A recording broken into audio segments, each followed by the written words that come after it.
자, 봅시다. 2단원이 원자의 세계예요. 원자의 세계. 그래서 그거 필기랑 다를 거예요. 알겠죠? 그래서 원자라는 놈은 이제 우리가 이제 일반적으로 얘기하는 이제 반응하는 애죠. 반응하는 입자예요. 그래서 화학에서는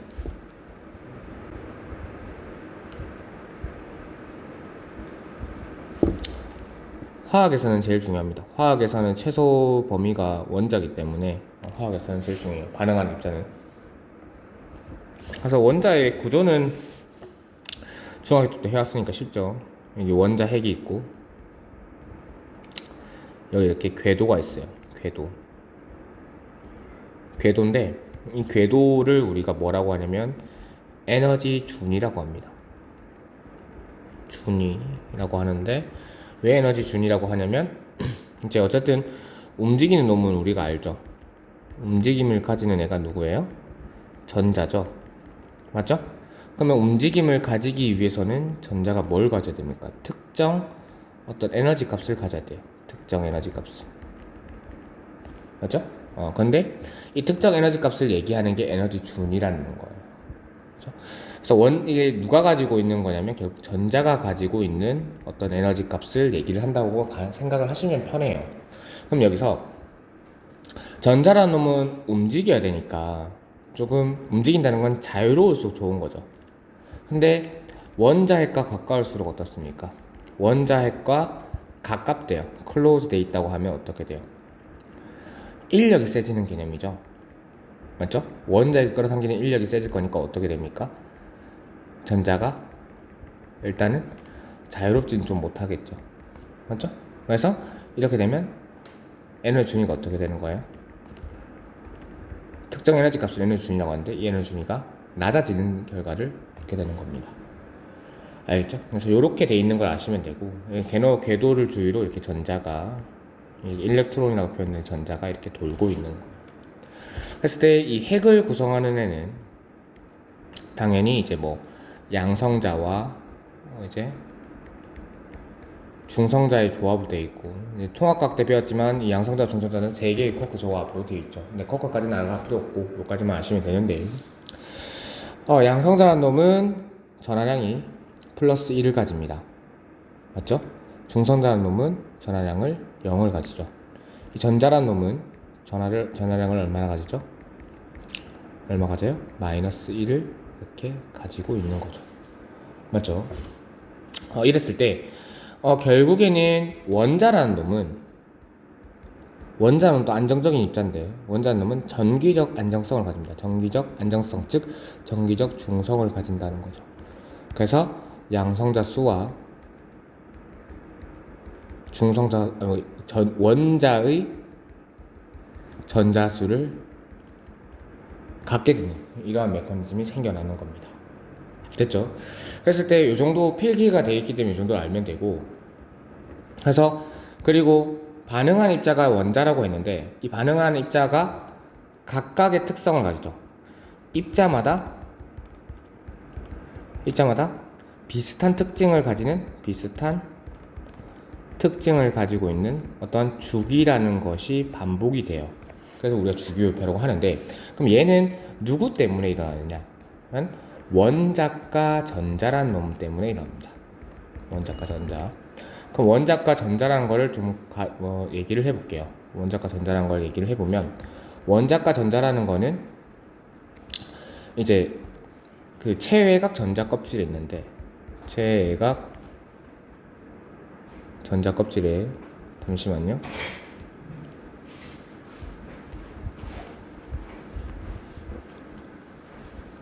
체외각 전자 껍질에 있는데 이 체외각 전자 껍질에 있는 그냥 체외각 전자 껍질에 있는 전자를 우리가 체외각 전자라고 하는데 이 중에서 이 체외각 전자 껍질에서 가득 차면은 안정적인 거니까 그게 옥텟 규칙이라고 하는 건데 그게 가득 차면 안정적인 건데 그게 안 됐다고 하면은 반응을 한다는 거거든요. 그래서 체외각 전자 껍질에 있고 반응 또는 이제 결합에 참여하는 전자만 딱 셌다는 것을 우리가 원자가 전자라고 가정을 합니다. 뭔 말이냐면 우리가 18쪽이라는 건 알죠. 18쪽은 이제 최외각 전자 껍질에 전자 가득 차 있는 건데, 최외각 전자 껍질에 가득 차 있으면 안정적이에요, 전기적으로. 그러니까 그 화학 반응적으로 안정적인데, 그렇게 되면 최외각 전자는 8이나 2가 되는데 헬륨은 2고 뭐 네온 같은 건 8이잖아요. 근데 걔네들이 원자가 전자로 따졌을 때는 반응에 참여하지 않는 거예요. 안정하기 때문에 그 상태로. 그래서 0이 돼버리는 거예요. 이해됩니까? 그런 것들을 우리가 원자가 전자라고 가정을 한다. 얘기를 한다. 가정이 아니라. 그것까지 아시면 되고, 그 다음에 또 얘기 나올 게 동위원소라는 개념이 나와요. 동위원소. 일반적으로 우리가 어떤 임의의 원자 A가 있다고 했을 때 여기 표현한 게 있고 여기 표현한 게 여기 표현한 게 있어요. 그러면 여기에 표현하는 걸 우리가 뭐냐면 아톰스 넘버 원자 번호라고 합니다. 알겠죠? 원자 번호는 뭐냐면 양성자 수에 의해서 결정이 돼요. 선생님 왜 양성자 수냐고 하면 얘가 원자의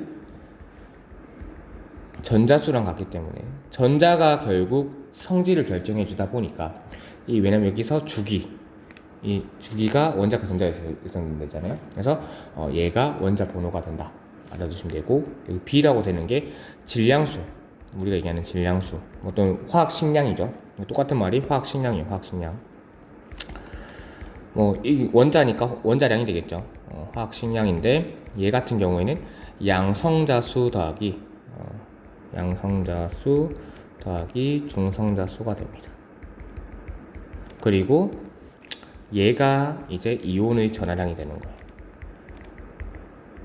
그래서 이온이라는 거는 중학교 때 배워서 알겠지만 전자가 움직이면서 만들어지는 건데, 왜 얘가 왜 되냐라고 했더니 안정해지기 위한 거예요. 즉 안정해진다는 거는 우리가 체외각에 전자를 어떻게 한다? 가득 채운다는 얘기죠. 그렇게 되면 이 규칙을 우리가 옥텟 규칙이라고 하는데, 그래서 이거를 만족하는 것들을 찾는 거예요. 그래서 이렇게 하기 위해서 이렇게 빠르게 되는 거예요. 항상. 그랬을 때 금속들은 전자를 버리는 게 빨리 되는 거고, 그러니까 전자를 버린다. 즉 마이너스 1짜리 전하를 버린다니까 마이너스죠. 그러니까 양이온이 되는 거고, 양전할 때는. 그 다음에 음이온들은 마이너스 1짜리를 가져온다. 플러스가 되니까 음전할 때는 음이온이 되는 겁니다. 그래서 이렇게 되는 게 이온의 전하량을 표시하는 방법입니다. 동위원소라는 거는 이제 다시 돌아가서 이 원자 번호는 같아요. 왜냐면 위치가 같다는 얘기니까 원자 번호는 같으나 그러니까 원자 번호가 같다는 거는 이 양성자 수가 고정되어 있다는 거죠. 하지만 중성자 수 차이가 나기 때문에 뭐가 차이 난다? 어떠한 물리적인 질량의 차이 나는 거예요. 그럼 뭐가 되냐면 그러니까 그냥 수소 11H랑 결합해서 생기는 산소보다 12H랑 결합해서 산소가 핵력이 세요. 그러니까 중력이 세잖아요. 질량에서 중력이 결정되니까. 그럼 뭐가 되냐면 녹는 점 끓는 점이 높습니다. 그래서 우리가 원자력 발전에서 경수로 방식과 중수로 방식이 있다고 했는데, 그거에서 냉각제가 차이가 나죠. 맞죠? 그럼 경수라는 거는 11H2O로 쓰는데, 걔를 쓰면 녹는적 끓는 점이 낮아요. 그냥 쉽게 구할 수가 있죠. 대신 고농축을 분해를 못 시킵니다. 고농축이 그만큼 반응이 빠르기 때문에. 근데 중수로 방식을 쓰면 녹는적 끓는 점이 높아서 냉각제로 그 고농축 우라늄을 분해할 때 쓸 수 있는 거예요. 그 정도의 차이가 있다. 그렇게 알아두시면 됩니다. 알겠죠? 그러니까 물리적인 성질이 차이난다. 근데 여기까지는 알 필요 없고, 동위원소가 뭐다? 이 중성자수가 차이 나는 거다. 근데 화학적 성질은 어떻겠어요? 같겠죠. 왜? 원자 번호가 동일하기 때문에. 알겠죠? 그렇게 이해를 하면 됩니다. 됐죠? 2단원은 이런 내용이에요. 그래서 이 처음에 배우는 것들이 이제 원자 구조의 변천 과정인데, 요거는 암기입니다. 돌턴이 처음에 돌턴의 원자설 얘기를 해서 원자라는 게 나왔고, 그 다음에 톰슨이 음극성 실험 통해 전자를 발견해서 전자가 발견됐고, 그 다음에 러더퍼드의 알파 입자 산란 실험에 의해서 원자 핵의 위치가 발견이 됐고, 그 다음에 골드슈타인이랑 누가 있죠? 체드윅 같은 사람들이 이제 양성자, 중성자를 발견했고, 그다음 보어가 이제 전자가 어디를 돌고 있는지 위치를 발견했고, 현대에서 왔을 때는 수소 원자에서는 단전자인데, 수소 원자는 단전자인데, 다전자가 일반적이잖아요. 수소 빼곤 다 다전자를 가지잖아요. 그러니까 전자가 많이 있잖아요. 2개 이상. 그렇게 되면 전자 사이의 반발력을 고려해서 하이젠베르그의 불확정 원리에 통해서 전자는 여기 위치에 고정되어 있는 게 아니라 끊임없이 움직이는 애니까 여기 있을 확률을 찾아내겠다. 그게 전자 위치 함수인 오비탈까지 오게 되는 겁니다. 그래서 그거는 굳이 얘가 설명을 안 할 거예요. 알겠죠? 대답만 해주세요. 알겠죠? 이 정도 목소리 녹으면 괜찮아요. 그래서 그거 내가 혼자 너무 말하잖아. 알겠죠? 잠시만요. 이거를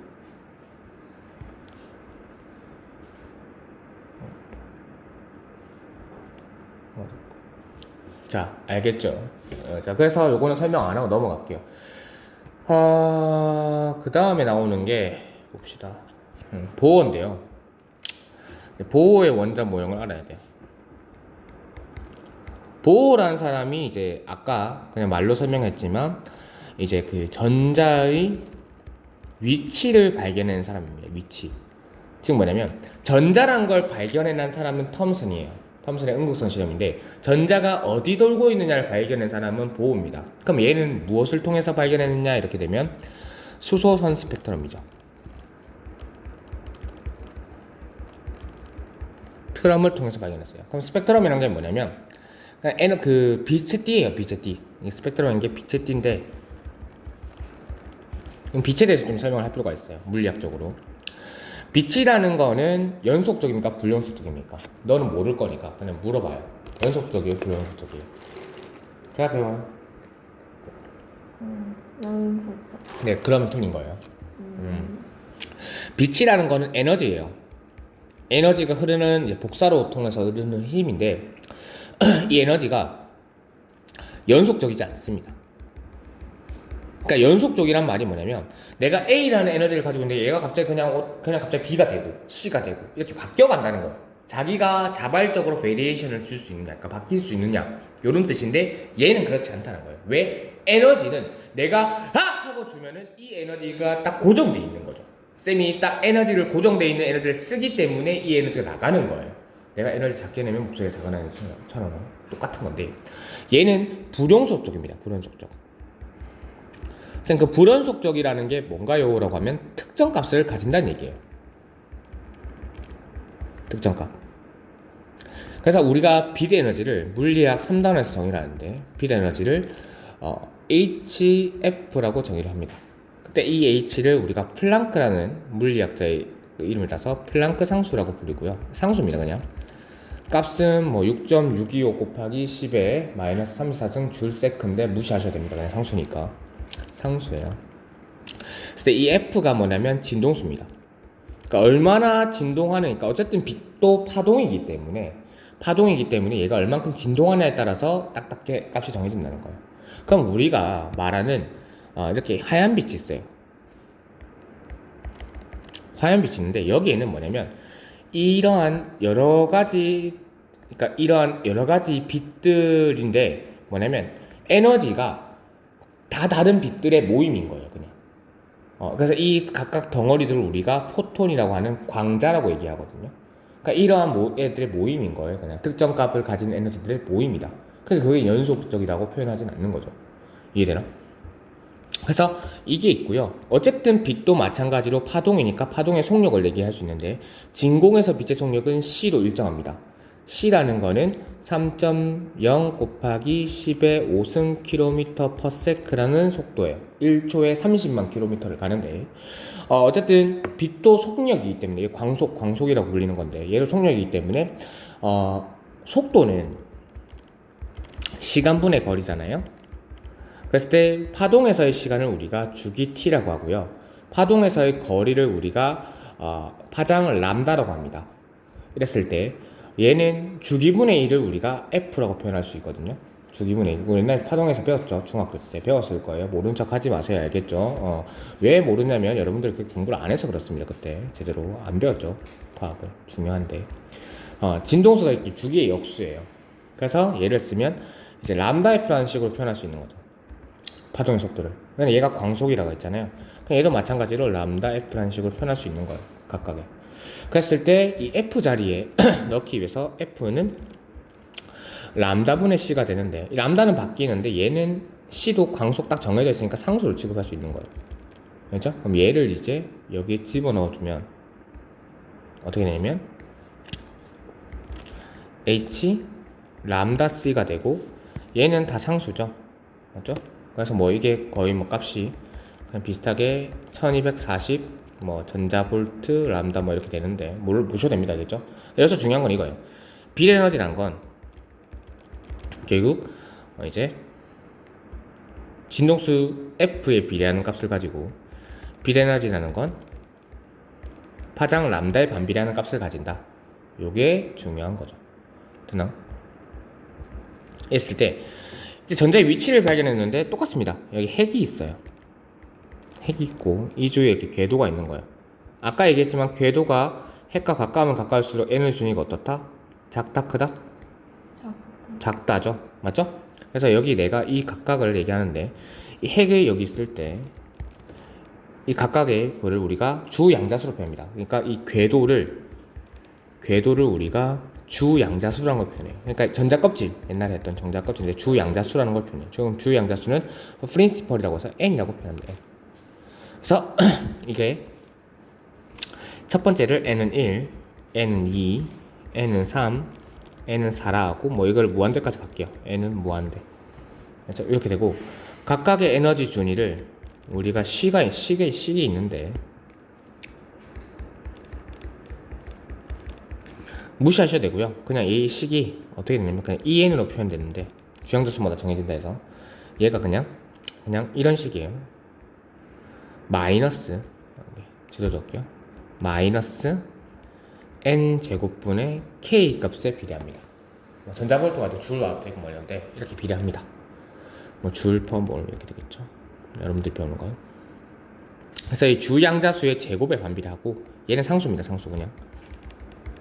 얘는 주양자수고요. 그래서 마이너스가 여기서 마이너스가 붙었기 때문에 전자가 가면 가까울수록 당연히 작은 값을 가지는 거예요. 이해되죠? 이랬을 때 그러니까 K 상수값이에요. 그냥 무시하셔야 돼요. 상수값이니까. 상수값 나중에 빼주면 되는 거니까.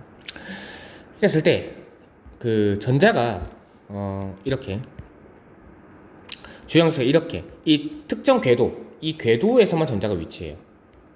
이래나? 그러니까 여기에서는 전자가 위치하면 안 돼요. 알겠나? 그랬을 때 이 궤도만큼 에너지가 공급돼야지만 얘가 나갈 수가, 그러니까 이 궤도를 움직일 수 있고 들어올 수도 있고 이래요. 그랬을 때 이렇게 가면 핵으로 또 멀어지죠. 맞죠? 그럼 에너지가 증가된 거예요? 감소된 거예요? 증가된 거죠. 그럼 흡열입니까? 발열입니까? 이렇게 되기 위해서. 네? 네? 흡수를 해야 돼요? 방출을 해야 돼요? 흡수를 해야 되죠. 네, 이게 흡수 메커니즘. 업설션이라고 하죠. 알죠? 태양광의 원리입니다. 이렇게 전자를 만들어내요. 자연에서 전자를 만들어서 전기를 만들어내는 원리가 이렇게 돼요. 신기하죠? 그 다음에 이렇게 되는 거. 여기 뭡니까? 이게 들어와야 돼요. 맞죠? 그럼 에너지가 낮은 쪽으로 오잖아. 그럼 에너지를 보내는 거예요? 들어오게 하는 거예요? 전자가 보내죠. 그러니까 방출한다는 거죠. 그래서 얘가 방출. 우리가 요거를 영어로는 에미션이라고 하는데, 그래서 여기에 빛이 내는 원리입니다. 빛이 이렇게 내요. 그랬을 때 사실 정확하게 얘기하면 솔라셀의 원리는 아닌데, 태양전지의 원리는 아닌데 생각하게 이해하시면 되고. 그래서 그 어떠한 값들에서 다 그냥 그 n은 1로 오는 애들 있죠. 이렇게 임의의 x에서 n은 1로 오는 애들, 얘를 우리가 뭐라고 하냐면 자외선이라고 합니다. 자외선. 그리고 얘가 우리가 이제 라이먼 계열이라고 해요. 옛날에 했었죠. 기억나죠? 중학교 때 했습니다. 중학교 때도 했고, 물론 기억이 안 나겠지. 그 다음에 n이 2로 떨어진 애들, 얘가 뭡니까? 임의 x에서 n은 2로 떨어지는 애, 얘가 뭐죠? 가시광선이라고 해요. 얘를 우리가 발머 계열이라고 합니다. 알겠죠? 그 다음 여기서 빛을 내는 건데 빛을 내는 원리가 돼요. n에서 무한대는 뭐 어쨌든 n은 x에서 당연히 3보다 크겠죠. 이게 다 n은 3으로 떨어진 애들. 이걸 우리가 적외선 인프라레드라고 해서 적외선이라고 하는데 얘를 우리가 파쉔 결이라고 합니다. 얘를 빛이다 라고 이렇게 세 개를 정의를 해요. 그랬을 때 얘네들이 이제 우리가 이렇게 스펙트럼 띠를 가지고 표현을 하는데 각각의 색띠가 뭐 스펙트럼 대해서는 통합학교 때 했잖아요. 굳이 내가 설명 안 하겠습니다. 이걸 설명해달라고 하면 통합학을 다시 배우고 오셔야겠죠. 그래서 여기가 레드, 그 다음에 빨주노초예요. 주황색, 오렌지, 노초, 노란색, 옐로우, 초록색, 그린, 파란색, 블루, 그 다음에 남색, 네이비, 보라색, 바이올렛 이렇게 되죠.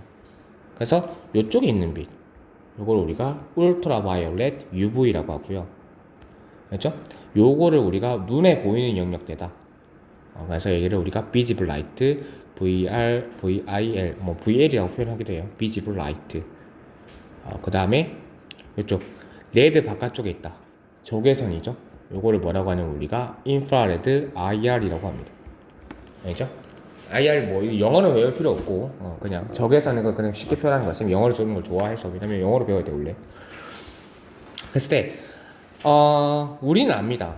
그러니까 얘네들의 빛을 비교하면 그러니까 에너지 크기를 비교하잖아요. 여기서 에너지 크기를 비교해. 각각 빛들의 에너지 크기를 비교하면 라이먼 계열의 빛들이 무조건 커요. 발목 계열보다. 파시엔 계열의 빛들이 무조건 발목보다 작아요. 이렇게 되거든요. 그러니까 라이먼이 항상 그러니까 뭐냐면 n은 2로에서 n은 1로 떨어지는 게 n은 무한대에서 n은 2로 떨어지는 것보다 큽니다. 해볼까요, 계산? 이거씩 넣으면 되죠. 처음 값 빼기 나중이잖아요, 맞죠? 우리 변화량이 나가요. 나중 값이 얘예요. 그러면 마이너스 1의 제곱의 k에 빼기 마이너스 2의 제곱의 k 해주면 얼마가 돼요? 마이너스 4분의 3k가 되니까 이 마이너스 방출한다는 뜻이거든요. 플러스가 들어온다는 얘기니까 맞지? 이 정도가 되고요. 얘를 계산해주면 어떻게 돼요?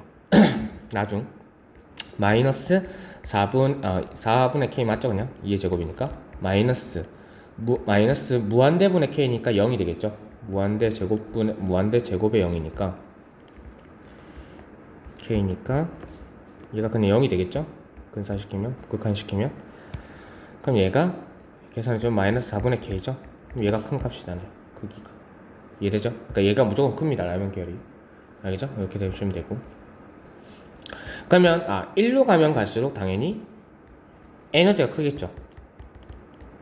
그러면 진동수가 어떻게 됩니까? 똑같은 말이니까 커지겠죠. 맞죠? 그럼 1로 가면 갈수록 어떻게 되나요? 1로 가면 갈수록 파장이 어떻게 돼요? 파장 람다가 길어집니다. 왜요? 어딨니? 여기. 됐죠? 이렇게 된다 까지만 알아두시면 됩니다.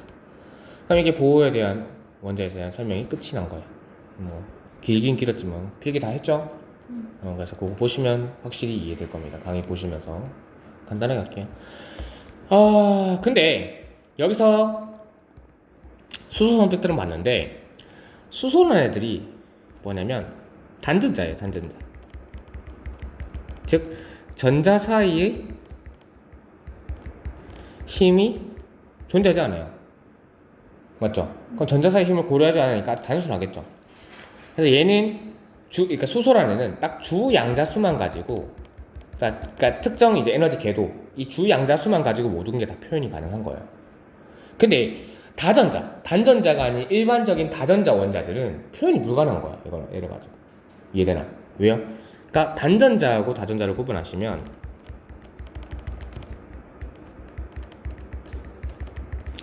단전자는 수소밖에 없고요. 얘는 이제 헬륨 다 이유에 있거든. 다전자.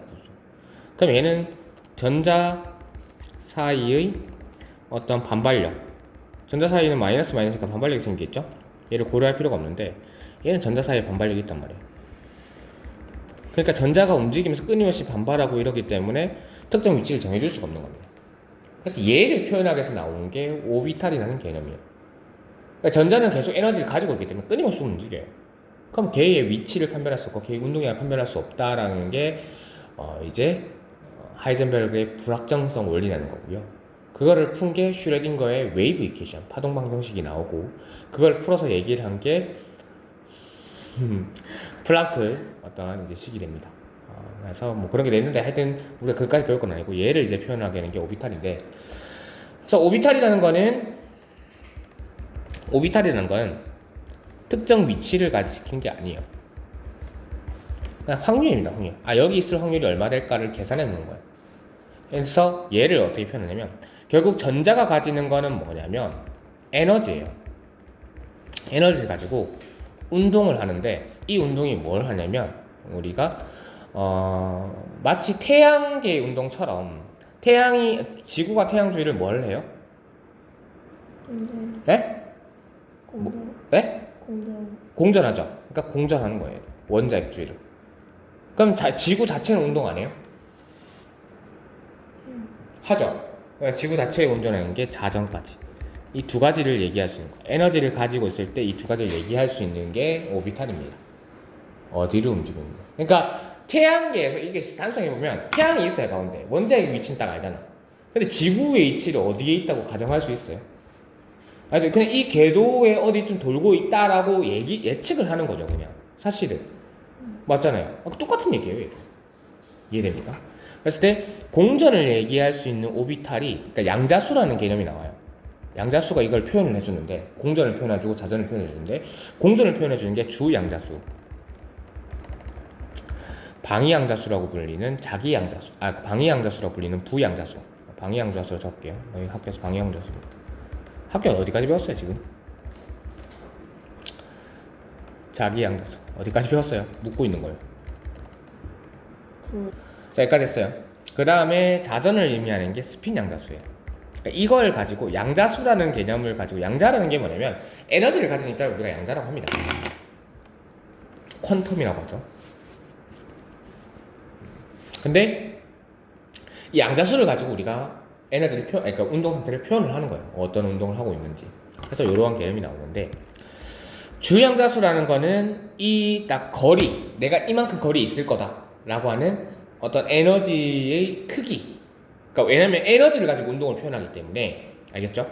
그러니까 전자의 운동을 에너지를 가지고 표현하는데, 이 에너지의 크기가 얼만큼 되냐, 절대적인 크기. 그러니까 에너지 궤도가 크기가 되거든요. 왜냐면 원자핵에서 멀어진 에너지 크기가 커진다 했잖아요. 그러니까 그 거리를 의미하는 게 주양자수의 크기를 의미합니다. 이해되죠? 그럼 이 크기가 얘가 원형으로 돌 수도 있는데, 나는 약간 이렇게 메비우스 띠처럼 돌 수도 있고, 아니면 막 이렇게 별똥별 모양으로 돌 수도 있고 이래요. 그러니까 그 크기를 가지면서 이 운동이 원구형으로 이렇게 운동을 하냐, 전자가, 아니면 특정 그 에너지 크기에서 이런 식으로 운동하냐. 그러니까 이렇게 축이 있으면 이렇게 원형으로 도냐, 아니면 얘가 여기 이렇게 도냐. 여기 어쨌든 축을 딱 따라, 여기 맥시멈 지점 여기잖아. 이렇게 도냐, 뭐냐면 이런 식으로 도냐, 이런 거를 표현하는 거. 알죠? 그러니까 이 그러니까 이 운동의 방향을 얘기해 주는 게 방위양자수예요. 부양자수로 불리는. 그러니까 얘를 n으로 표현하고 얘를 l로 표현하고요. 얘를 mn으로 표현하는데, 그럼 방향을 표현하잖아요. 그럼 방향이 축 따라가냐, 어느 축을 따라가냐. 그러니까 x축을 따라가냐, y축을 따라가냐, z축을 따라가냐. 또는 뭐 구형은 축이 없잖아요. 어디든 똑같으니까, 구라는 게. 그래서 이 방향의 수를 결정해 주는 게 자기양자수예요. 이해되죠? 그러니까 봐봐, 이렇게 축을 따라가요. 구형은 축이 없어요, 맞죠? 근데 이렇게 도는 운동은 어떻게 돼요? 이 축을 따라갈 수도 있고, 이 축을 따라갈 수도 있고, 이 축을 따라갈 수도 있잖아요. 하지만 각각 각 축의 에너지 크기는 같은 거 알겠죠? 그냥 방향만 얘기해 주는 거예요. 방향의 수를. 그걸 얘기하는 게 자기양자수예요. 쉽게 이해되죠? 그러니까 운동 상태를 표현하는 거예요, 그림으로. 그래서 스핀 양자수는 뭐냐면 내가 회전을 어느 방향으로 하냐, 회전 방향을 얘기해 주는 거죠. 그래서 우리가 이제 회전 방향을 업 방향, 다운 방향이라고 하는, 다운 스핀, 업 스핀이 하는데, 이게 뭐냐면 오른손이에요. 위로 올라간다 했잖아요. 그럼 이 오른손을 이렇게 감는 거예요. 이렇게 스핀하다. 이제는 이렇게 되면 이렇게 돈다. 이렇게 스핀한다. 요걸 얘기해 주는 거예요, 전자가. 이렇게 돌 수도 있고 시계 방향 돌 수도 있고 시계 반드시 반시계 방향 돌 수도 있잖아. 시계 방향 돌 수도 있고 반시계 방향 돌 수도 있고 그걸 얘기해 주는 거야. 이해되죠?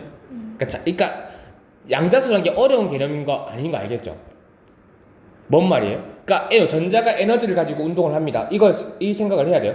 전자가 에너지를 가지고 운동하는데 이거를 운동 상태를 표현할 수가 없는 거예요. 우리가 특정 여기 있다고 딱 정확하게 얘기를 할 수가 없는 거예요. 그러면 내가 결국 전자 운동이 에너지에서 결정되니까 이 에너지의 크기 범위가 어느 정도까지고, 그러니까 원자핵부터 거리가 어느 정도까지고, 이게 어떠한 운동을 하고 있는가, 어떠한 방향을 있는가, 부 운동을 하는가, 아니면 메비우스 띠 같은 운동을 하고 있는가, 그런 거. 그다음 이 운동이 구 같은 경우에는 방향이 존재하지 않겠지만 당연히 축 다 똑같잖아요. 근데 메비우스 띠 같은 거는 축에 따라 이제 일치시킬 수 있잖아. 그게 방향이 어떻게 되는가. 또 이렇게 돌고 있을 때 마치 지구가 태양 주위를 공전할 때 지구 자체도 자전하는 것처럼 얘가 스핀을 자기 운동 자체를 자기 것도 가져야 되니까 얘가 스핀을 어디까지 하고 있는가, 그거까지 얘기해 주는 거예요. 그러니까 어려운 게 아닙니다, 양자수라는 개념이. 이렇게 받아들이니까 뭔가 명확해지죠. 쉽게 이해될 거예요. 학교에서 이렇게 설명해 주면 좋겠지만 개소리. 어차피 뭐 유튜브 우리 학생들만 볼 건데. 됐죠? 그래서 이걸 얘기해 주는 거라고요. 이해됐나요? 그래서 이거를 다 풀어준 게 이제 풀어볼 건데, 그럼 주양자수라는 게 우리가 그냥 에너지 궤도입니다. 궤도를 얘기하는데 얘가 결국 이제 n로 표현을 했었고, 맞죠? 그러니까 이제 크기를 표현해 주는 거예요. 맞죠? 여기까지 됐죠? 그 다음에 방위양자수라는 게 이 특정 이제 크기를 가지고, 이 크기는 여기서부터 왔어요. 크기를 가지고 왔는데 얘가 어떠한 방향이 아니라 모양인데 죄송합니다. 다시 고칠게요. 얘가 모양이에요, 모양. 어떠한 운동 모양을 얘기해주고, 이 운동 모양의 방향. 잘못 적었네. 운동 모양의 방향. 그러니까 어떠한 모양으로 운동 모형을 얘기해주는 거다, 얘는. 알겠나? 그래서 운동 모형이 두 가지가 있어요. 스피어, 그 다음에 이제 P라는 P 오비탈이 존재하는 거예요. D 오비탈, F 오비탈이 있는데 무시하셔도 됩니다. 왜냐면 안 배우니까 지금까지는. 그래서 S 오비탈은 우리가 구형이라고 해요. 구형. 그럼 구형은 얘기했지만 아까 방향성이 존재해야 하네요. 방향성이 없죠. 그러니까 종류가 한 개예요. 이해됐죠? 그 다음 P 오비탈은 이제 R형 모양이라고 하는데, R형이라고 하는데 메비우스 띠처럼 되는 거예요. 구형은 이렇게 되는 거고 메비우스 띠는 이렇게 되는 거죠. 그럼 아까 얘기했지만 얘는 방향성을 가집니다. 맞죠? 그럼 이 방향성을 가지기 때문에 얘의 수가 있겠죠. 이 방향성의 수가 있겠죠. 이 수를 결정해 주는 게 누구라고요? 자기 양자수라고. 이랬나? 그러니까 자기 양자수를 보게 되면 얘가 3개가 나옵니다. 그럼 종류가 3종류죠. 맞죠? 맞아요? 근데 얘도 어쨌든 모양 같고 크기 같잖아요. 그럼 각각의 이거를 우리 정리를 이제 px, py, pz라고 표현하는데 이 각각의 크기는 같은 거예요. 그러니까 에너지를 비교할 수 없어요. 에너지 크기 자체를. 어쨌든 크기하고 모양 같으니까. 그냥 방향만 얘기해 주는 거니까. 방향이 무슨 크기를 얘기해 주니까, 맞죠? 맞죠? 그런 거예요. 그리고 s 오비탈보다 공을 있어요. 공을 여기를 이렇게 눌려요. 그러면 이제 메비우스 띠 이 모양이 되겠죠. 그럼 얘가 이 모양 누르면 얘가 약간 요렇게 되겠죠. 맞죠?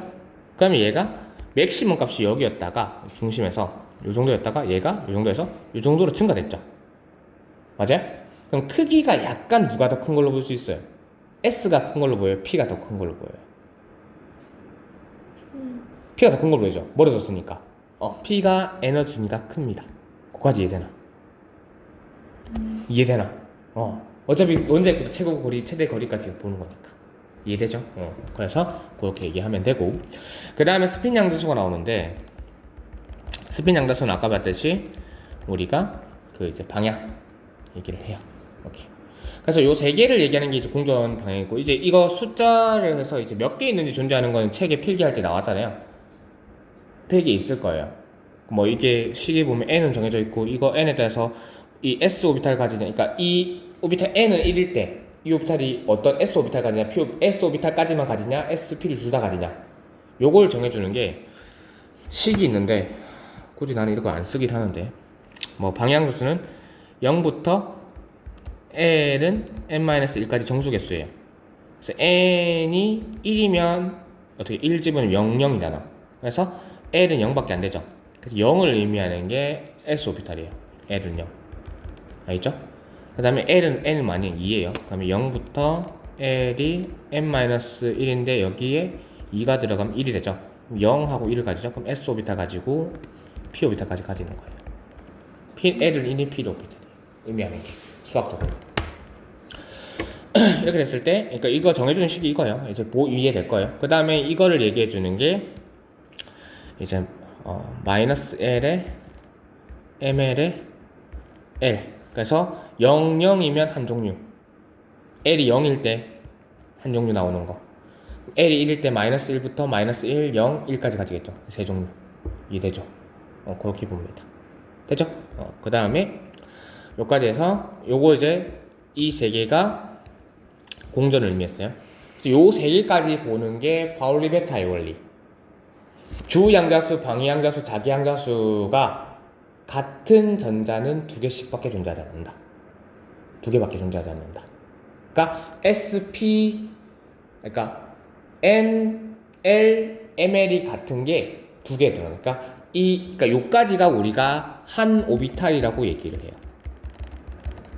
알겠나? 그럼 한 오비탈은 1s 오비탈 있을 거고 2s 오비탈 있을 거고 2px, 2py, 2pz 있겠죠? 이렇게 표현하거든요. 그러니까 알려줄 거예요. 3s, 3px, 3py, 3pz, 4s까지만 외우면 되거든요. 그래서 요까지. 요게 한 방이에요. 다. 이 한 방에는 전자가 두 개씩밖에 못 들어간다. 이게 파울리 베타의 원리예요. 있죠? 그 다음에 파울리 베타 원리에서 스핀 방향까지 추가되는 게 이제 진짜 우리가 너희가 배우는 파울리 베타거든. 그러니까 스핀 방향 다르게 들어가야 된다 이런 말이에요. 그러니까 스핀 방향이 같아요. 만약에 내가 이렇게 돌고 있어요. 근데 또 이렇게 돌아. 그럼 에너지가 더 생길까 덜 생길까? 더 생기겠죠. 그러면 에너지가 더 생기면 불안정해질까요? 안정해질까요? 불안정해지죠. 그럼 불안정해진 걸 원해요? 원하지 않아요? 원하지 않죠. 그러니까 스핀 방향이 반대로 들어가야 된다. 요까지가 파울리 베타. 이해됐나? 이해됐죠? 다 이해되죠? 이해되죠 혹시? 오비탈 학교에서 들은 네. 이거 뭐요? S 이게 어디요? 1 1s. 그 원자, 그러니까 주 양자수가 여기 붙었거든. 표현을 해줄 거예요. 그러니까 이제 표현을 여기 이렇게 붙고요. 여기 이렇게 붙고, 여기 붙고, 여기 이렇게 표현을 해요. 이거를 우리가 공전까지 이렇게 표현하거든. 그러니까 주 양자수, 부 양자수, 자기 양자수까지 이렇게 표현을 하는데 여기 오는 게 주 양자수. 그러니까 L은 1이, L은 in. 그 다음에 여기가 그러니까 부 양자수, 그러니까 방위 양자수. 그러니까 N은 1인 거는 S밖에 못 가지잖아. 아까 그거 살펴봤죠, 여기서? 여기서? 그 다음. 여기 오는 게 부양자수의 방향. 그러니까 S 오비탈은 여기 안 붙는 거예요. S는 방향성이 없으니까. 그러니까 P는 붙죠, 이렇게. 맞죠? 그러니까 여기가 전자수. 쌤이 각각 한 방에는 몇 개 들어갈 수 있다고? 한 오비탈에는 두 개 전자. 그러니까 여기서 1, 2 붙는 거예요. 1 또는 2 붙는 거예요, 이렇게. 두 개에서 꽉 찬 거. 이랬나? 자, 그 다음에 우리가 탑을 쌓을 때 밑에부터 쌓아요, 위에부터 쌓아요? 밑에부터 쌓죠. 그래서 싸움 원리. 에너지 준위가 낮은 것부터 천천히 쌓아가야 된다. 됐죠? 파울리 베타의 원리가 뭐였죠? 한 방에는 오비탈 두 개가 들어가는데, 그러니까 한 오비탈, 그게 한 방이라고 했는데, 그 방에는 전자가 두 개 들어갈 수 있는데, 스핀 방향이 어때야 된다? 반대. 왜 그런지는 설명을 했죠. 네가 대답을 했어요, 맞죠? 쌤 답변해 맞지? 그러니까 알 거고. 필기 보면 알 거예요, 이제. 그 다음 훈투 규칙. 자, p 오비탈은 이 세 개가 같은 에너지 크기를 가진다 했어요. 그러면 싸움 원리, 파울리 베타 다 성립을 하거든. 그랬을 때 누구 있어요, 집에? 형제. 남동생. 자, 딱 각방 쓰죠. 한 방에 있어요. 만약에 분명 각 방이 두 개잖아. 방이 두 개인데 한 방에 있어요. 너희 둘을 전자라 생각할게. 넣었어. 싸울까요? 덜 싸울까요? 생각해봐요. 싸워. 싸우죠. 그러면 싸우면 안정한 거예요? 불안정한 거예요? 불안정. 불안정하죠. 엄마 아빠 속 뒤집어질 거 아니에요, 맞지?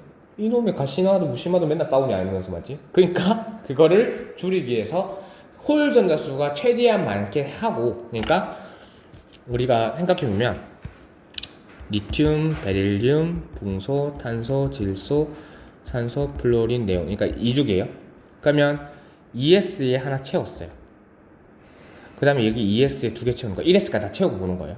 1S는 다 채워요. 뭐 헬륨 이것까지는 채운 거예요. 여기까지는 뭐 1S1, 1S2까지 채운 거예요. 그럼 여기까지 무시할게요. ES 채우고 그 다음에 이제 EP 채워가요. 그럼 EP, 그러니까 이렇게 적어요. 얘는 이제 ES에 2개 채우고 얘 보는 거예요. EPX, EPY, EPZ 순을 볼게요. 그때 얘예요. 그럼 얘 하나 채웠어요. 일단 무조건 하나 채워야 되잖아. 그러니까 X, Y, Z 뭐 채우는지 편한 아무거나 채워도 되는데 똑같아요. 똑같은 거니까 뭘 채워도 되는데 처음에. 근데 X를 일반적으로 먼저 채워. 왜냐면 알파벳 순으로 그냥 약속을 한 거예요. 그 군대 Y에 채워도 상관없어요. 네 Y를 좋아해? 그럼 Y를 채우는 거예요. 맨 첫 번째는 아무 상관없어요. 대신 C를 채울 때 얘가 이렇게 2개 돼버리면 어떻게 된다고요? 싸우겠죠. 그러니까 이걸 안 하고 여기에 채운다는 거예요. 홀 전자수가 많게. 이해돼요? 안 되죠? 그럴 것 같아요. 방금 얘기했는데 방에 2개 있잖아요. 근데 남동생 같이 넣으면 어떻게 된다고? 싸운다고. 그러니까 그걸 방지하기 위해서는 각방을 쓰는 거잖아요. 그럼 각방을 쓰는 거예요. 같은 에너지 크기이기 때문에 P들이 PX, PY, PZ 에너지 크기가 같다 했잖아요. 어느 방 채워도 상관없다고. 얘는 그냥 방향을 나타내 주는 것 뿐이라고. 근데 얘를 채우면 어떻게 된다고? 첫 번째는 얘를 채우죠. 두 번째는 얘를 채우는 게 아니라 얘를 채운다고요. 왜요? 전자 사이의 반발력을 최소화하기 위해서. 그래야 안정적이에요. 니랑 남동생 떨어뜨려 놔야지 뭐 안 싸울 거 아니야. 그거랑 똑같은 거라. 이해됐나? 그 다음에 얘 왔을 때 여기를 채우는 거야. 이러면 다 이제 다 찼죠. 이때부터는 어쩔 수 없이 얘를 채우는 거야. 어쩔 수 없으니까 이제 방이 없으니까 각방 다 한 명씩 들어가 있으니까 채우는 거야. 이렇게 들어가는 거야. 이게 홀 전자수를 최대한 많게 해라. 이게 하나 들어간 걸 홀 전자수라고. 그러니까 한 방에 한 오비탈에 한 개 들어간 걸 우리 홀 전자라고 하는데 걔를 가장 최대한 많게 해라. 그게 훈투겠지. 이해되나? 와닿아야 되는데 와 닿아야 된다고. 이렇게 쉽게 설명한 사람이 어디 있어? 이해돼요? 이게 훈투 규칙입니다. 이게 전자를 배치하는 규칙 3가지. 낮은 것부터 쌓아라, 쌓음 원리. 그리고 한 오비탈 우리가 한 방이라고 하는데 한 방에는 최대 전자가 2개 들어갈 수 있는데 전자의 스핀 방향을 어떻게 해야 된다? 반대로 해야 된다. 파울리 베타의 원리. 그 다음에 홀 전자수를 최대한 많게 해서 뭘 해라? 반발력을 줄여라. 최대한. 그래서 이게 훈투 규칙. 그래서 요 3개가 전자를 배치하는 원리입니다. 요까지 한 40분 됐는데 끊고 갈게요.